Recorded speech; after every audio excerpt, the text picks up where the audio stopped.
horse. Give me a second. Wait a minute. Never mind.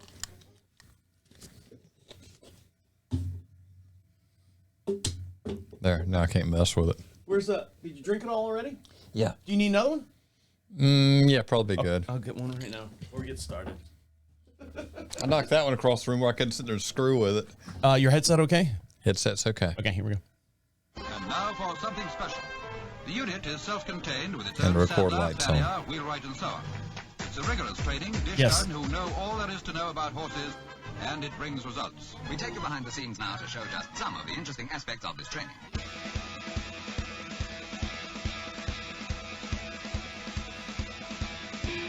Welcome back to Equine Dynamics with Mike Stein, the best podcast to create sounder horses from the ground up. Mike Stein is a registered journeyman farrier with an APF1 accreditation. On this week's episode, Mike is going to talk to Vet Dr. Aubrey Turbeville.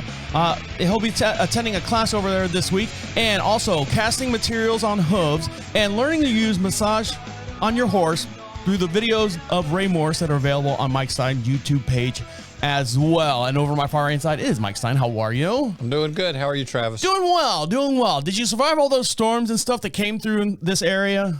We had storms. We had, well, as you were driving around the property here by the studio, you saw the limbs and the trees that are down. So we had some bad storms. Obviously, you didn't get that I've got many. a little more damage here than we got at the house. We got some debris down. Now, for those of you who don't know, we broadcast in Union County, North Carolina.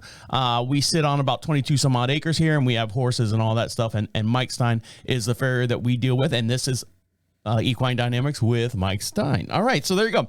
Now, I have a question for you. Now, it's starting to get a little cooler out, believe it or not. I think the high today is going to be 88, which is nice. You can start doing a little trail riding.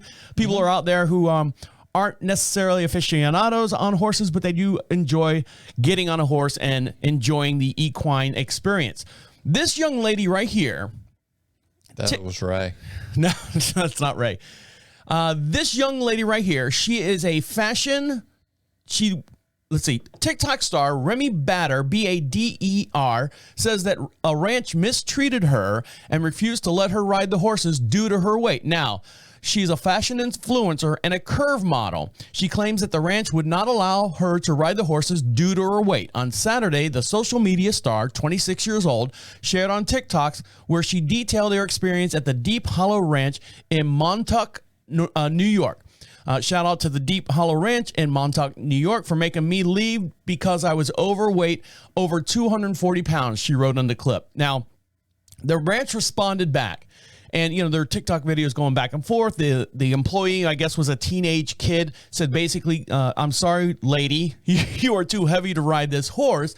So there's a couple TikTok videos that went back and forth on that. So this is what the ranch actually responded to those videos. It has come to our attention that the TikTok video that was posted regarding the ranch and the teenage employee's post responded as no way, of course, represents, they're being safe. There's no way we would do this. Normally, this is not our policy.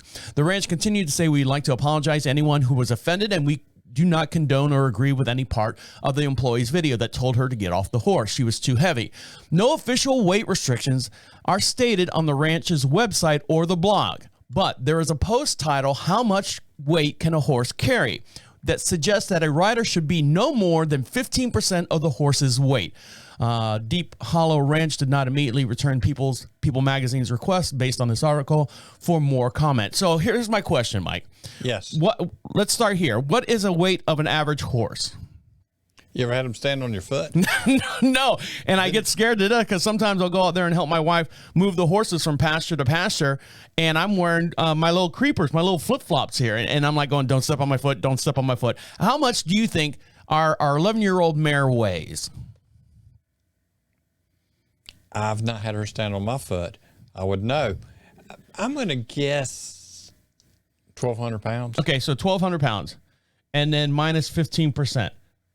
Equals, so yeah, 1,200 pounds. So they're saying that you should, on a 1,200 pound horse, minus, would you do this again? Bear with me. Math is so hard. If you throw your foot up under, let her stand there a little bit, you'll find out what she weighs. So on a 1,200 pound horse, let's say 1,200 pounds, I think Dominique's a little bit heavier, because then that would mean She probably is. that means on a 1,200-pound horse, the rider should not exceed 15%, which would make the rider no more than 180 pounds. So her being 240 pounds, and they're saying that she was too heavy, I'm thinking maybe the horse might be 1,500 pounds, 1,600 pounds, something like that. I always say a ton. I always think of a horse as a full-size horse that's 16. I forget how many hands Dominique is. A ton's a lot of horse. Yeah, it is a lot of horse. What is a ton? 2,000 pounds, right? Right. All right. Well, maybe not a ton. I don't know. But for the most part, they said the rider should not exceed 15% of the horse's mass weight. So here's my question. Now, let's take two exact identical horses. Right. Two at 1,200 pounds. You've got a rider that's 98 pounds riding that horse, and then you've got a rider that's, let's say, 220. No, let's say it's 240. This young lady who's a TikTok influencer, let's say she's 240. Do you see a difference in the wear and tear on the shoes? Now, and they're both the exact experienced rider. Do you see more wear and tear on the shoes of a horse with a heavier rider on it as to a lighter rider? Lighter rider. A lighter rider. Changing riders on horses, you will see differences in shoe wear. The two you're talking about, I can't say, because if somebody is soft and balanced, they will actually do less damage than somebody that is not balanced in flow with the horse and carries a lot of tension. So when you say tension, what are you talking about? Tense. The rider's tense? The rider is tense. Okay. Because that transfers to the horse. And if the horse is not moving as freely, you're going to get some odd wear. If you got a horse that is, not opening the shoulder up and hitting the ground and sliding shoes a lot and whatever because it cannot get its body moving in the correct position, you're going to get some odd wear patterns on the shoe. Now, I'll go. If you got one that's lifted and rounded, well, you're going to get much more even wear. So you're saying if you have a heavier rider on a horse, you're limiting the horse's mobility or movability, or it probably does not help. But on the other end, you're talking about equal skills. I don't know that that's possible, because I do have riders that are a little heavier, that are wonderful riders that you look at wear patterns, how they're using metal, all that sort of thing, that are just extremely light on the horse. They might weigh more, but as far as the pressure they put on the horse is lighter. Physical fitness of the horse is going to make a difference. Unskilled riders, they're usually not balanced. They get out of center, and yes, if they're out of center, if you're heavier, that's going to show up.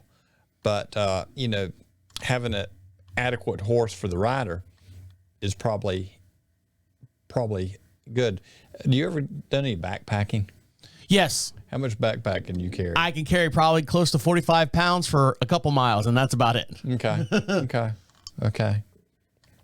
And if the pack is staying with you, good pack frame and all that. I could probably carry it a little bit more. Like if it's not rubbing me and if you got one that's slopping around on you, I'm not going anywhere. Less. I'm dropping that thing right there on the ground. Right. Well, it's kind of the same thing with what's on the back of a horse.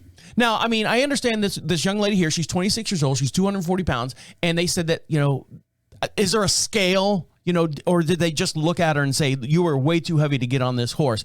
Now, there are some people, go ahead. There are some people out there like Brenda. Brenda weighs a good 310.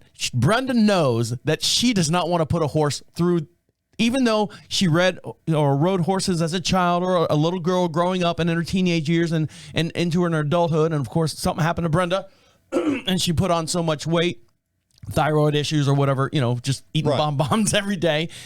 She knows that she knows how to ride, but she's not willing to put that horse through that. So is it, this is just a personal opinion, the horse ranch should have some kind of, hey, look, this is about what we want to do. I don't know how they approached it and stuff, but I guess they're saying that a horse should carry no more than 15% of the horse's weight. I think for most horses, that's probably not a bad thing to gauge for. But there again, conformation, a horse with a good, strong conformation can carry more weight than one that is not put together correctly, even being the same size and weight of horse. So there's going to be variations with every animal you could come up with. There's going to be variations of every rider you put on them. There's no way to make it identical. And, you know, I don't know that how people would take if it's like, we got to weigh you and match your weight to the horse. Well, I guess that's something like when you see a horse in a field, you're already looking at the movement of the horse, and you can see the shoulder lifting or shoulder dropping or the back end doing whatever. People that are putting these novice on the horses, they're all like going, no, you come. I got a horse for you. Come over here. And what's your terrain like, and what are you asking of the horse as far as the job? Right. Let's just say basic trail riding, but they know what horses can carry who.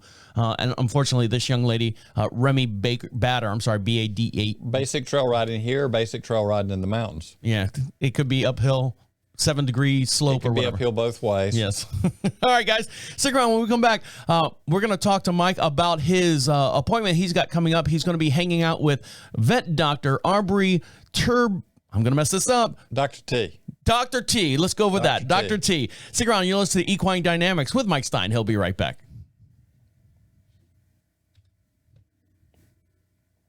There you go. Yep.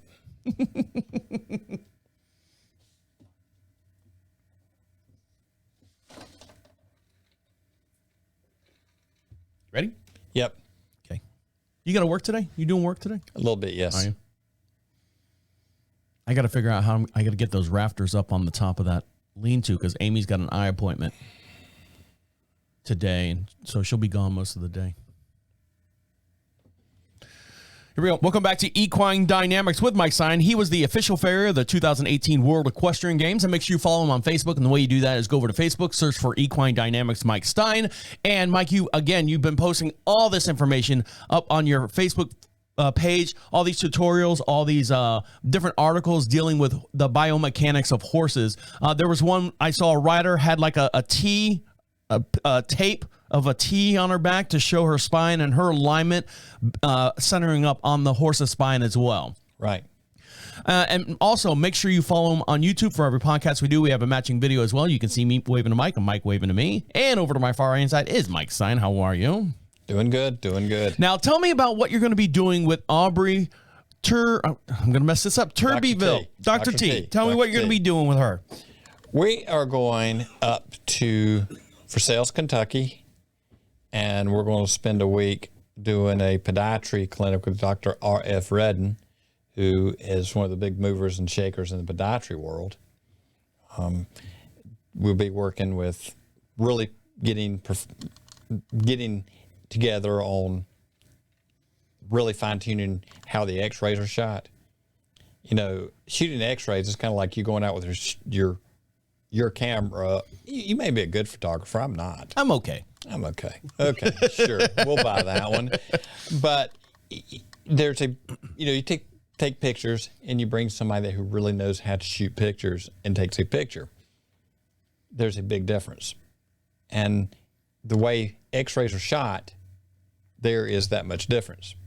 Now, what did you call them? You called them Vin screen? No. Venogram. I can't even say the word, but that's another process we'll be dealing with is a venogram. We both have speech impediments this morning. That's right. But that is a way to x-ray blood flow. Okay. Oh, okay. I got it. For vein. Venogram. Yeah. I think. Sort of. Kind of. And don't quote you on that. Exactly. We will be learning and doing the process of venograms. This will be a first time for Aubrey as far as this advanced course. This will be my third time. And people, well, why would you do it a third time? Because things are always changing. It's been a while. And closer to the mic. And things are being up. Pull the mic up for you. It's okay. Take your time. There you go. Yep, there you go. Perfect. Things are always changing, and we're getting better, and we're learning better techniques and better ways. And then we will have cases that we will be working on at the end of the day every day. But it will be a very intense week, a lot of lecture, a lot of anatomy, a lot of physiology. When does this start? This starts next Monday. Okay. So we will not be here next Monday. So we're going to take a little break, and Mike Stein's going to be out at the Dr. Redden's Equine Podiatry course, June 27th all the way to July 1st. Now, this is not open to the public, but can the public watch you guys, I guess? Can the public come in there and watch you guys, or is this a private facility, It's a private facility. invitation only? And that would be up to Doc as far as that goes. I mean, it's going to be a busy place. We're probably not going to have a whole lot of people hanging out. If someone wanted to take the course, they could approach Doc Redden about taking the course in the future. If they do about, this year he's doing like 3 courses. And these things, they fill up fast. I mean, the people come from around the world to do this. This is cutting edge stuff. Doc Redden will be teaching. Here's the description of the actual course. Doc Redden will teach and demonstrate podiatry principles and the techniques during the morning sessions and the afternoon sessions. Will include hands-on instructions designed to enhance the knowledge and working relationship of the vets and farriers equally responsible for the health of the equine foot. And that's going to be June 27th all the way to July 1st over at Versailles, Kentucky. Versailles, I always call it Versailles, but you can call it that's where it Versailles. is. That's where it is. Now, if someone wants to be part of this, how can they find out more information on this? Well, to find out information, you would look up Ric Redden, RF Redden. Nanrick is the supply end of the business, and it's out there. I just called the office, but there is information out there that you can find on their websites. Like I say, this year, about time they announce the class, they fill up, boom, instantly. So you've got to get moving if you're going to get in. If you wait, they're gone. I was going to say, is there a waiting list for next year? There's a waiting list. There's people right now that are waiting. If somebody has, especially people traveling internationally the way it's been the last few years, if there's a glitch in them traveling, he's got people lined up I want this spot, right now. Right. And always do. So if there's a cancellation, someone will fill in that spot. Now, when you start working with Dr. T next week, what do you expect to get out of it? Are you going to be teaching her, or she teaching you, or are you just kind of working off each other? Well, we will, in the long haul, probably be working together on cases. And we have worked on some cases. And, some of the discussion that we had, and I told her, I said, she really likes diving into dealing with lame horses. And I told her, I said, a lot of times there's a bit of a problem because there's a lot going into what's going on with the feet that's tied into upper body lameness. And the tying it together a lot of times gets missed. And that people that are really dealing with upper body lamenesses really need to understand the horse feet, because if the foundations are not right and you can't get it right, well, you're always going to be chasing it and you never get past it. So that's the tie-in. And there's being a clinic being built down in Rock Hill, and I've been asked to work at now the clinic. I've also been asked to work out of Greenock Farms, and I've worked out of Greenock Farms in past history. And horses coming into the clinic dealing with problems. We got the X-ray unit, whatever we need. They can ultrasound if we need to check out tendon damage, and then we can start setting up the mechanics of the situation to help out the horse. But best information you can get and do the best job we can get, and we can lay everything out, measure it, take a look at it, figure out what's going on with the foot, learn to read the x-rays, learn to understand what's going on with the lucid zone between the coffin bone and the dorsal wall, because being able to see that is telling you that, especially with laminitic horses, okay, my horse has been laminitic and everything looks okay now. And you start looking at those spaces and measuring the spaces, and they're like, well, we got a nightmare coming at us, and people, it's hard to get them to see in 3 or 4 months what's getting ready to hit us. But you can start predicting what's going on and start setting up for it. And you need to get ahead of it instead of behind it. You don't want to say, well, let's wait and see what's going to happen, which tends to be the approach way too many times. And then you've got things start exploding, and then you're chasing it. You're behind the 8 ball. Yeah, and this is some of the stuff you're working with Dr. T with. That's some of the stuff I'll be working with Dr. T with, and being able to understand all the stuff in full detail is what a lot of what Doc Redden is teaching. So here's my question. What would a basic farrier, like you said, the guy who just wants beer money on the weekends or something like that, right? Who he's not, I don't want to say he's not certified, because you take a couple classes, you can trim feet, you can shoe a horse, you can drive a nail in a horse and not hurt it, right? They consider themselves now a farrier. You were talking about the other day that now I'm a podiatrist because I know how to work a foot, but you physically have no kind of certification or anything like that. Right. So when you do this Doc Redden course, the podiatry course, you're actually continuing your education to actually help horses instead of, I mean, this is not just, you're getting together and doing trade secrets or anything like that. You're learning, hey, well, I guess it would be. You're sitting there learning, hey, what have you seen in this instance and what have you seen in this instance? But you are right. Also going to be working on physical horses out there. We will be working on physical horses. And Doc Redden, if you look back over the years, I went out there first time in 1990 because I lost my best buddy to laminitis. And then over the years, the Bluegrass Laminitis Symposium we used to put on, bringing speakers from around the world, some of the top podiatry people from around the world, and research from around the world. And Doc has presented many times to, veterinary boards and everything else as far as research he's been involved in, which he's been in 50 years involved in research and podiatry, has been the target of his business. And he goes back to starting early on with Dr. Richard Mansman, who I worked for Doc Mansman at one time. But, he's constantly in a research, constantly in a hunt for better, constantly to tweak this, tweak that. How can we get better results? No, go ahead. And there's, as far as really changing how we deal with horses with problems, and not even just that, with performance issues. This guy is one of the big driving forces behind changing what has been going on out there traditionally for years in the business.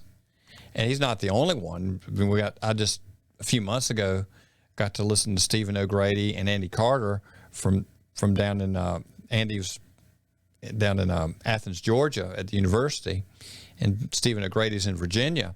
But these are some other people that really have gotten into this. Stephen O'Grady has had a lot to do with podiatry into the horse and research and development and everything else. And it's out there. You can go to the hardware store and get tools, and I can show you in the afternoon how to drive a nail.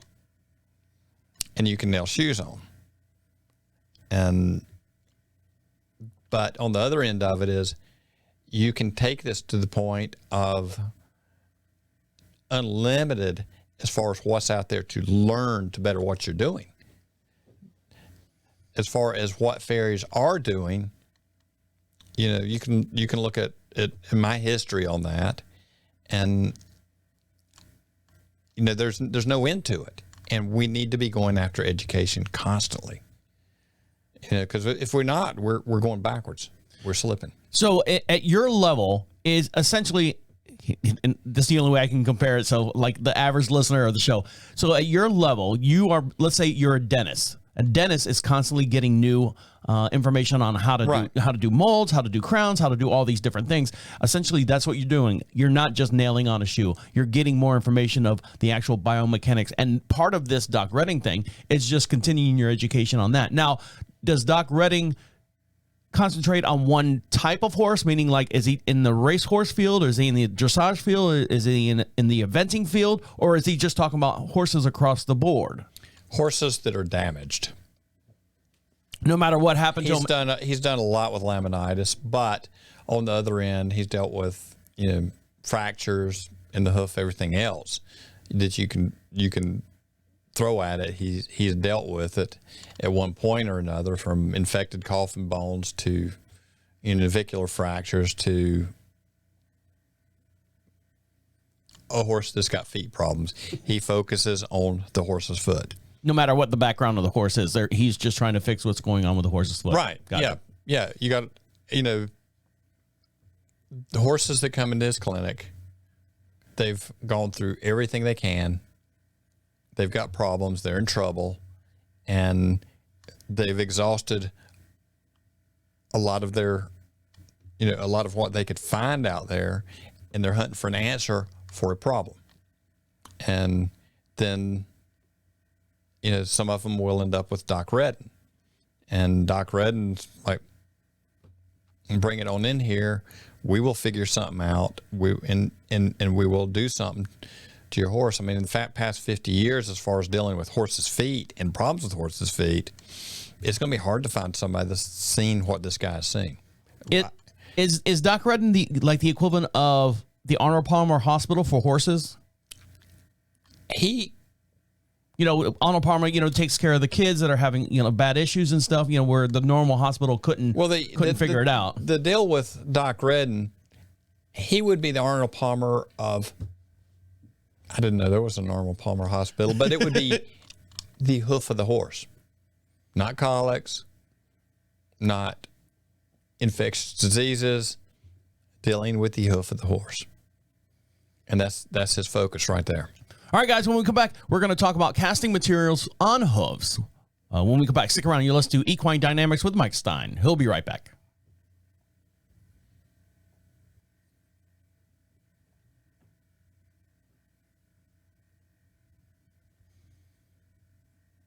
Yeah, Arnold Palmer, I don't know if they have them up here. In Florida, they have them. It's strictly for children, like kids that have bad, like going through not infectious diseases, cancer, leukemia, anything like that, kidney problems, health problems, just stuff that a normal hospital wouldn't be able to take care of. They specialize in just children. Right. Yeah, so I thought that was that would be a kind of similar thing. Yeah. All right, you ready? Yes.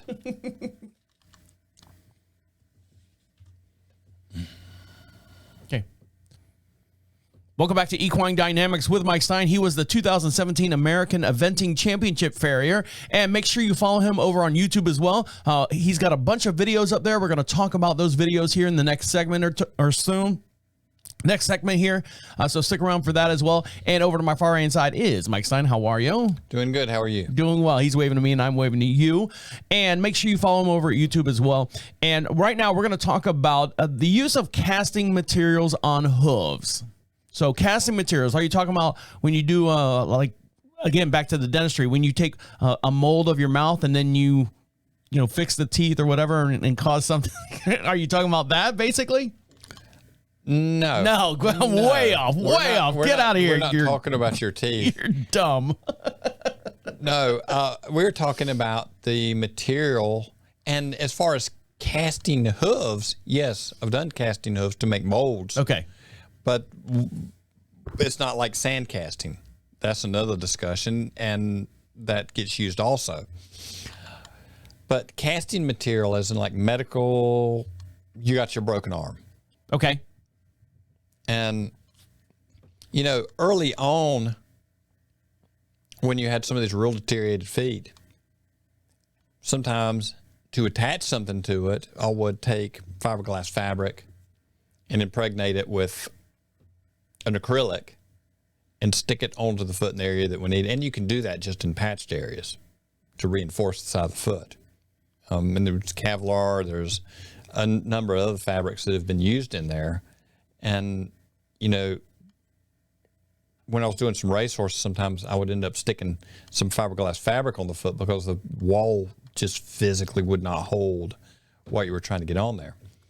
Due to the lack of quality of hoof, deterioration, there's been too many nails in and out of there, the whole bit. And then you can get the argument, well, we should never shoe a horse. But, it depends on the job of the horse, depends on what we're asking of them and all that. I'm glad to keep plenty of horses barefoot that are not working hard.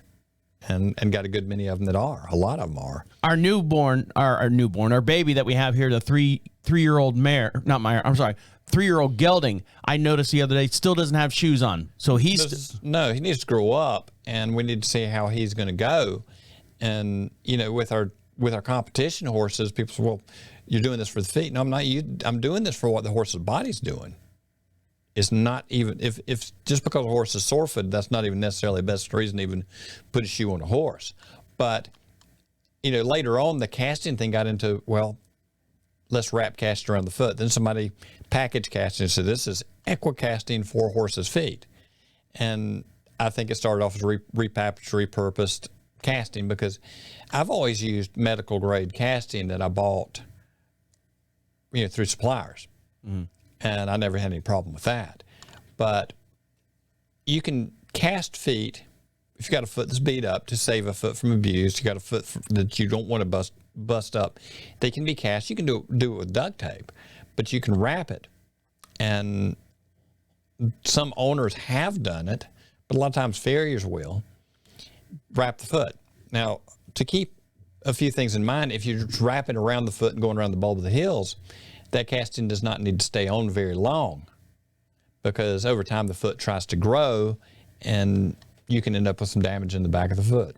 Another thing that's been done in there is use impression material. And one of the arguments with casting is, and just putting it on, is, oh my God, the adhesives are terrible on feet. Well, here's the deal with adhesives on feet. If you do not prep the foot and you build over nasty stuff, and you do not treat everything, and you do not get the moisture level down to where it's supposed to be, you can take acrylics off and have bigger damage to the foot than you had before. That's what I was worried about. If you put acrylics on there, wouldn't it absorb or pull moisture out of the hoof itself? Well, I want to pull moisture out of the foot before I put the acrylic on. But it wouldn't cause it to be brittle or dry. Not that much moisture, I guess. Well, in an ideal world, we wouldn't put anything on a horse's foot, but we're not living in an ideal world. No, we're not. And, if you use, let's cast them, let's don't ever put builds on their feet. And, I had somebody else that was talking about asking their farrier to glue shoes on. The farrier's response was, I've glued them on before, they fell off in 2 days. It's prep. And with your acrylics, you can also medicate your acrylics. You can add some copper sulfate in and all that. That's why my acrylics this time of year stay in a refrigerator in the back of the truck, so that I can control the temperature and buy myself some working time. But if I take a foot and I need to stabilize a foot, I can cast the foot, because there are feet out there that are flaring all over the place that are not stable, and I can do something to stabilize the foot for a while. If I do it just wrapped, it's going to come apart. If I do it where I'm crossing the bulb of the heels, I need to do something to allow for movement in there. If I clean up the foot and I put some acrylic down and cast it, and then I cut out the back of the casting and clean it up to where it doesn't tie across the back of the foot, and it allows that foot some movement and some growth movement in there, then I can get around some of the damage that has been done to the back of the foot. And I can say this because I have done casting on feet every way possible. When's the last time you casted a foot, and what was the reason behind it? The last time I used casting on a foot was Saturday. And what was the reason behind that you chose to do that? The reason I did that on this particular horse was this horse is in the Redden Ultimate boots, which is the first aid thing for laminitis. This horse has pretty well been staying in them. The feet are, it was a horse that had been into laminitis that I had worked on at some point, and then they decided, well, we want to do this and this and this. I'm like, fine, y'all run the game your way. And then all of a sudden I got, oh my God, it's in terrible trouble. We don't want to put him down. This was a few years down the road. And part of what the deal was we don't ever want to trim his feet till it's a huge mess. Well, you did a lot of damage to the foot. So they want to keep the horse alive. Horse had been about 12, 14 years old. Good-natured horse. And to get something on the foot, I've got, the foot flares so bad, I've got to stabilize the foot. And because of up and down time on the horse, I can do a lot of work with the foot down to the ground, standing on it with the Ultimates, where, I may have to keep the foot up. The horse only has a few seconds with the foot in there. But on the other end, once we got him put together, he chases a girlfriend around the field. Now, there are people that would look at that and say, oh, I would not do that to keep the horse alive. But that's your personal choice. This owner wants to keep this, and we can keep this horse 90% of the time out in the field, chasing his girlfriend around, He came trotting in after we did his horse the other day. We had gotten one of the clinics that I work with to shoot some x-rays, and we had to make some adjustments on the angle we had him at. But that's for another reason we need to be working with a competent vet that's good with an x-ray unit, because I need to know exactly how much. And this is all the stuff that you learn And continuously going to Doc Redding's and Doc Redden's, yeah. But in doing that, the way I'm attaching the ultimate to the foot, there's an impression material, I've got fungicide in there, the foot slips into the ultimate boot, I'm attaching lightly to the wall, and then I'm casting over top of the boot onto the foot to keep the boot stabilized. And that way, when I want to pop it, you split the casting, drop it off, boom, boom, boom, clean it up, stick it back on. That way, if I need to get in there to remove it, I can remove it easy without having the boot itself glued to the foot. So casting a hoof is not necessarily an end game. It's a help continue to survive game. Like if you come up and say, okay, I have to start doing casting on your horse, because if we don't, your horse is going to be dead in 2 years or whatever. No, not okay, necessarily. so it's not an end game. No. If I've got a horse, let's just say, probably wouldn't see it with so much with a dressage horse, but your event horse. Okay. They have blown half the foot off. We need to get them together to where they can get the horse back moving sensibly as easy as possible. There are applications where I might want to use casting attached to the foot and get out of the hoof wall with whatever I put on the bottom. Now, as far as somebody sticking casting on a horse's foot, it's not going to last very long. So you need to attach to the casting, and I can actually put nails through the casting to attach whatever application I want to put under the foot. And we can get that horse happy and working, where maybe he was going to be off and out of work for 3 or 6 months, but not a career ending and not a life and death thing or anything like that. So he can recover, or the horse can recover. To give a horse a chance to stay in work and the foot problems recover, and keep the horse in the level of training it needs to be in. And it can also be used as I've got a competition horse that I know we don't want to destroy his feet. We got a shoe coming loose, and you can cast over top of it. Now, if somebody puts casting on, you need to stay clear of the coronary band. You need to. I've seen where somebody has wrapped casting material, and you can do this, but using bandaging material, casting gel, combi roll, and all this sort of stuff if you're going up over the top of the foot. But I have had a case where someone decided to cast, and I'm not advocating that somebody does it. If you're going to do something like that, you need to be consulting with your farrier, and you need to watch some videos and all that. But they had actually cast over the bulb of the heels to get the casting to stay on and let it set. And this is the stuff you fix your broken arm with. Mm-hmm. And it's up over the bulbs of the heels of the foot. It's not actually all on the hoof capsule itself. And so it's like, well, he was doing real good. Now he's gotten really lame. And we split it off there, and those bulbs of his heels are raw and nasty and eat up. And horses can't walk on crutches. No. And so the foot is damaged from the casting. My God, I'll never do that again. Well, it wasn't the casting itself, it was the process. And, there's where you need to have some knowledge of where you can and cannot attach.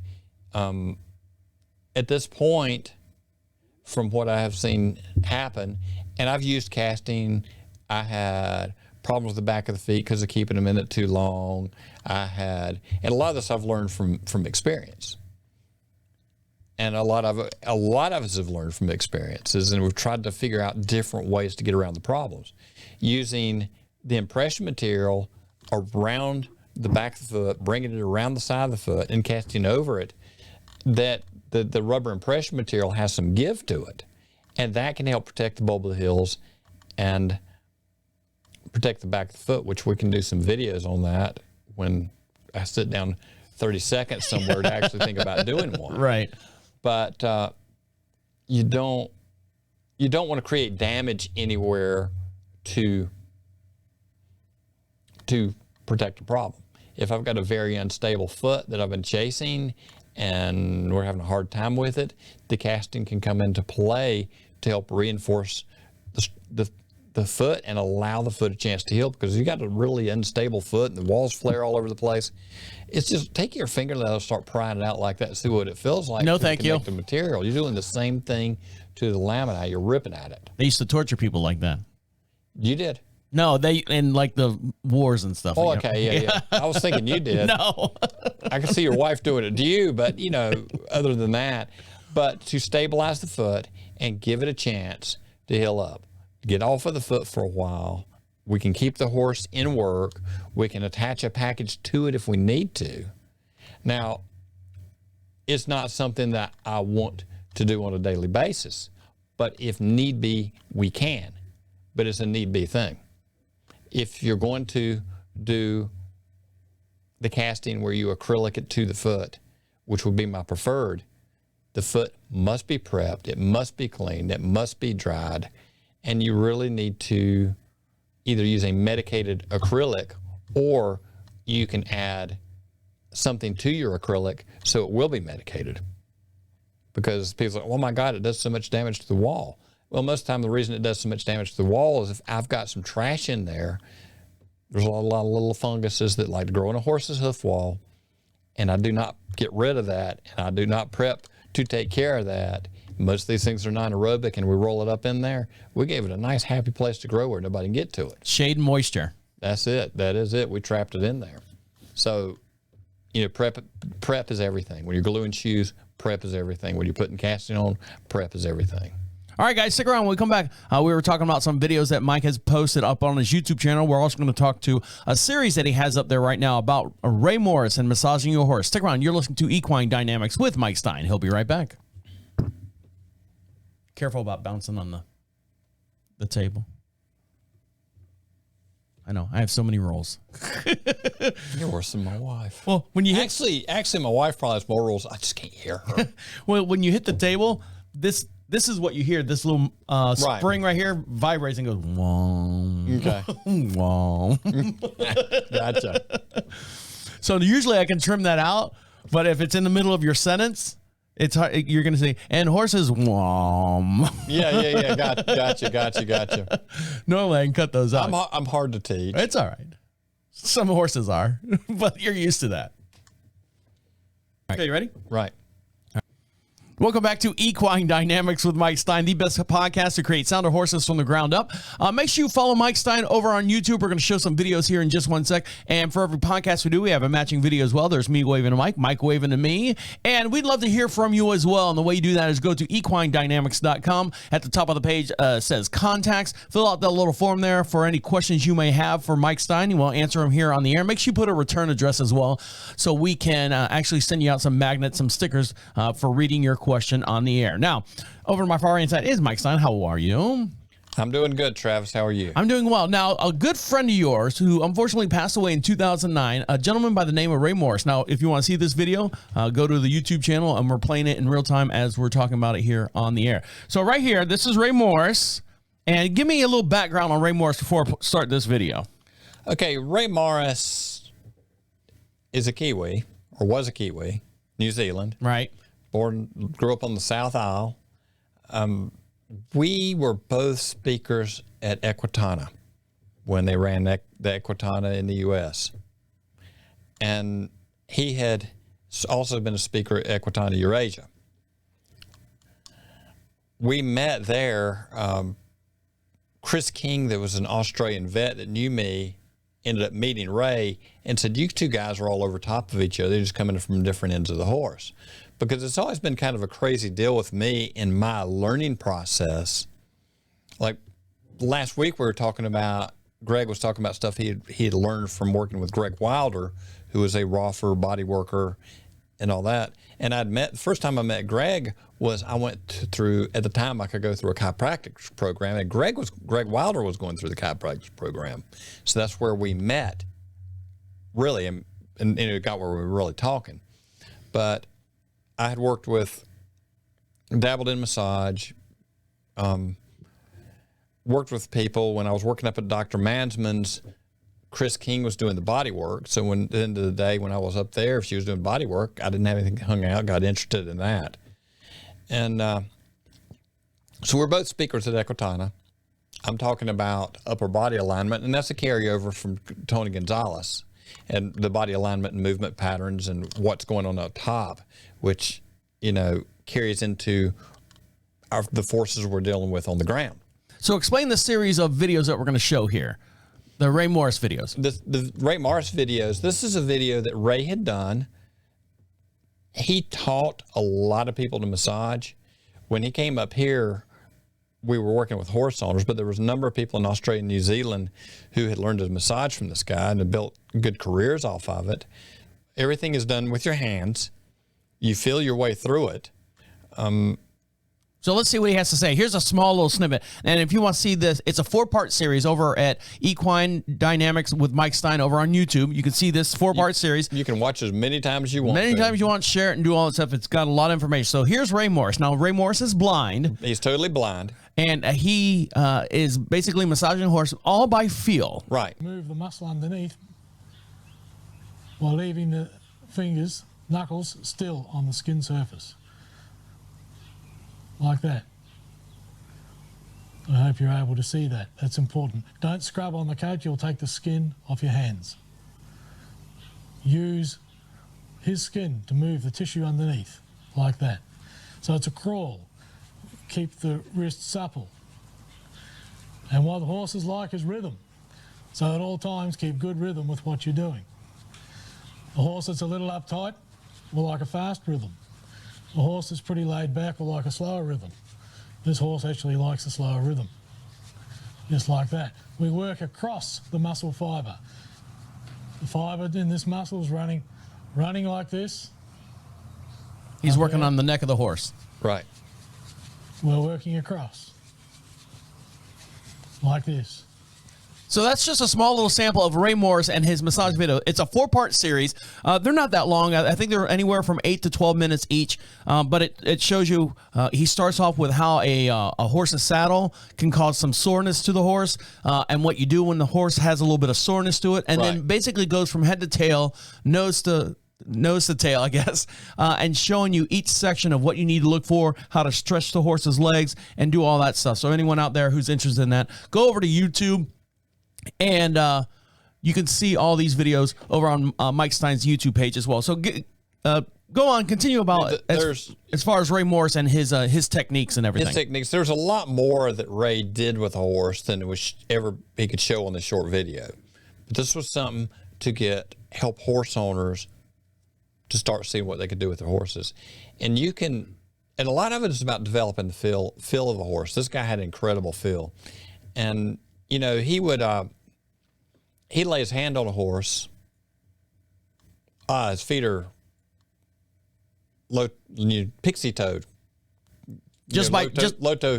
Long toe, low heel. Just by putting his hand up on top of the horse. He'd lay his hand up on the horse. Oh, this horse kind of clubby. He's upright on this side. And he never missed. And he never touched the feet. And he would just run his hand across. So it's because the development of the muscles are different depending on how the horse is loading the leg. And he has an advantage of being blind. You know, we take our sight for an advantage, but sometimes it's misleading when we look at a horse. It is very misleading at times, and that's one thing that, like working with Gonzalez, is learning how to get around illusions, and that's a visual thing. But you know, Ray would we ran clinics. We ran clinics in 3 countries. We ended up working together. Here, Australia, New Zealand. We did clinics in Australia, Gatton University, a few other places. That's how I ended up down there.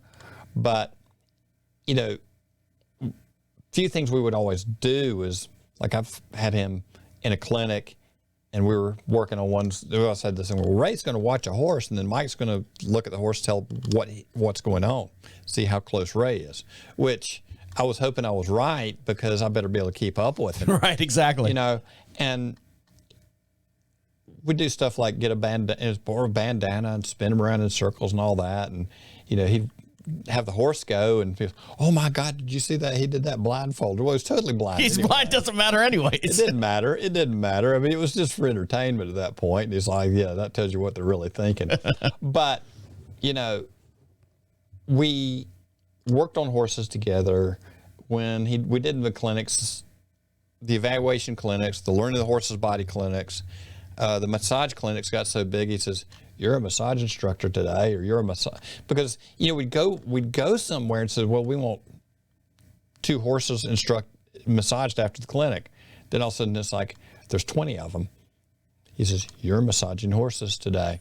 So, you know, I had my hands in that during the time we ran together. And when I went out in the barns, I always had hands. We were always teaching each other. We challenged each other. We pushed each other. And this man probably helped me improve as a farrier more than the farriers I worked with, because he helped really the Gonzalez stuff with the body, the muscling and all that.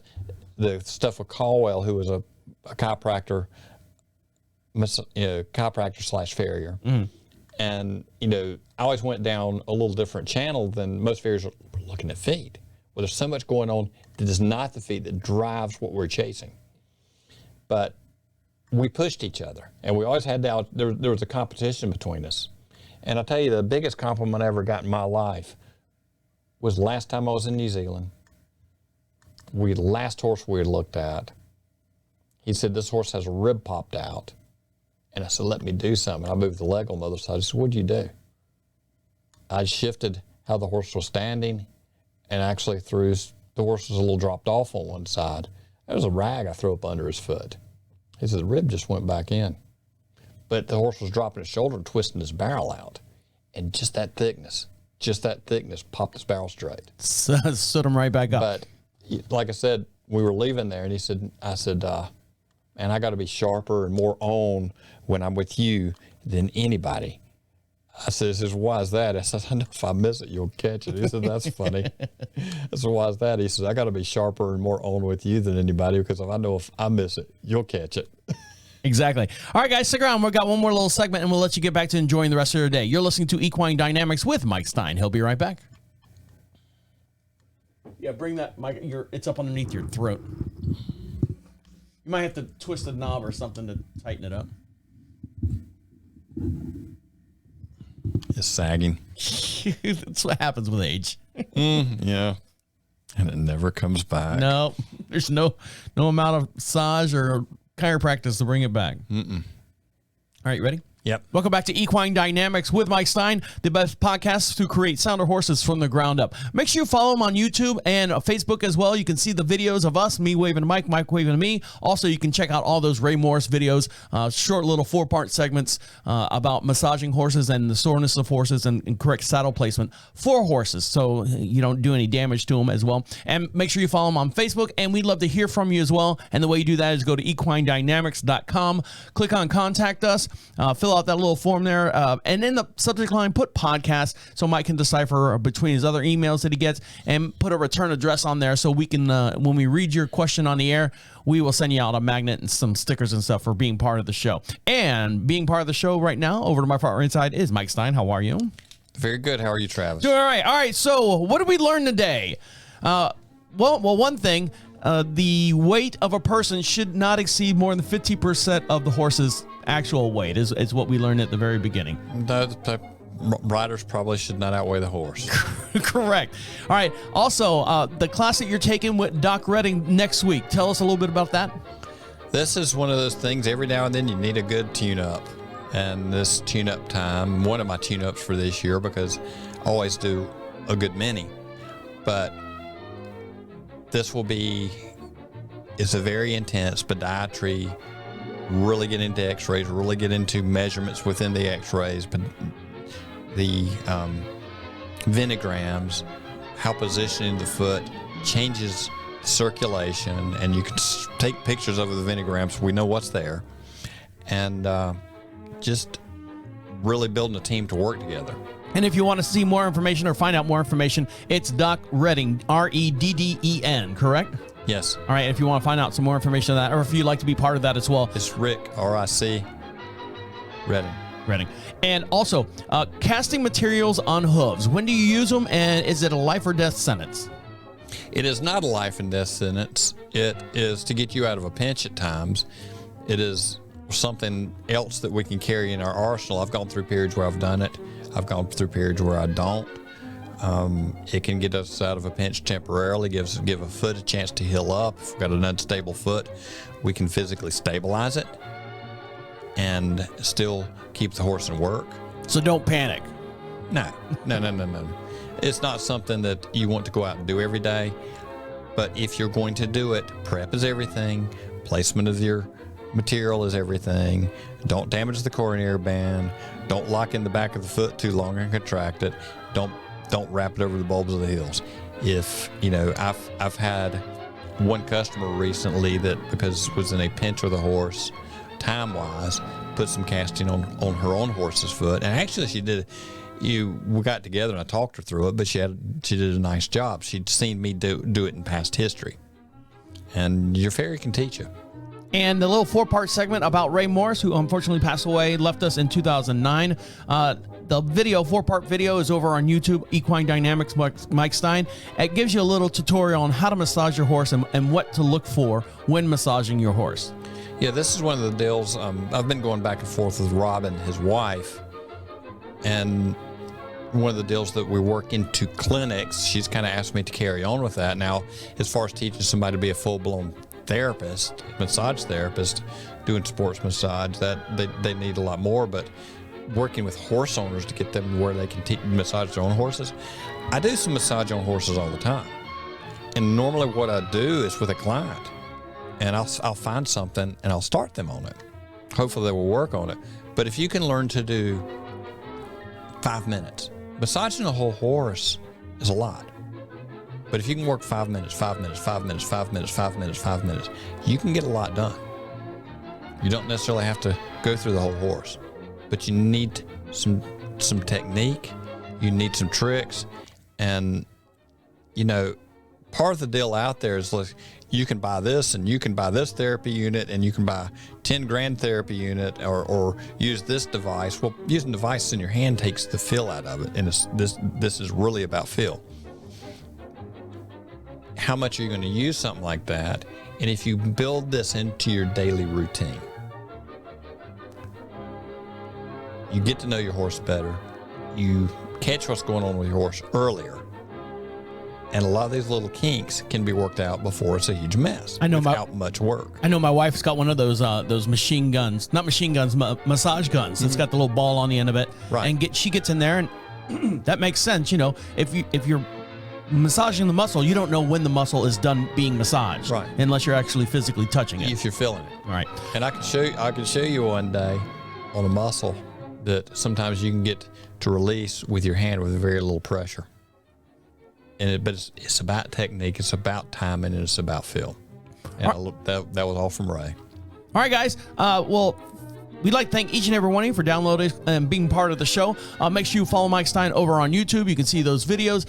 Make sure you like and subscribe to him over there as well. Your numbers are climbing over there on your YouTube page, Mike. You're doing a great job over there shooting some videos and posting some stuff. 3 followers now. You got 3.5 followers. One of them's under the age of 12. I don't know. I'm just making that up. And make sure you follow him on Facebook as well. He's always posting different articles that help you learn the biomechanics of your horse, whether it be rider to horse transfer as far as information, or just the horse in general. So make sure you like him over on Facebook. Always posting interesting articles to help you out to get better with creating sounder horses, creating a sounder horse for you as well. On that note, guys, I'm going to let you get back to enjoying the rest of your day. On behalf of Mike Stein, have a good day. My name is Travis Holmes, saying see you next week. Maybe. All of the doggies are in the corral. All of your work is done. Did we survive it? I think we did. Just close your eyes. Yeah, next week I will be in Kentucky in the classroom. And then the week after that, you said you got. Oh yeah, you got. The week after that, I will be back here if we're doing the 4th. Oh, and then the 11th, you got jury duty. The 11th, I got jury duty. Gotcha. Because we were talking about extending to the 11th, and I was Dad. like, oh, shoot, I screwed up. So I don't know how you want to handle all that mess.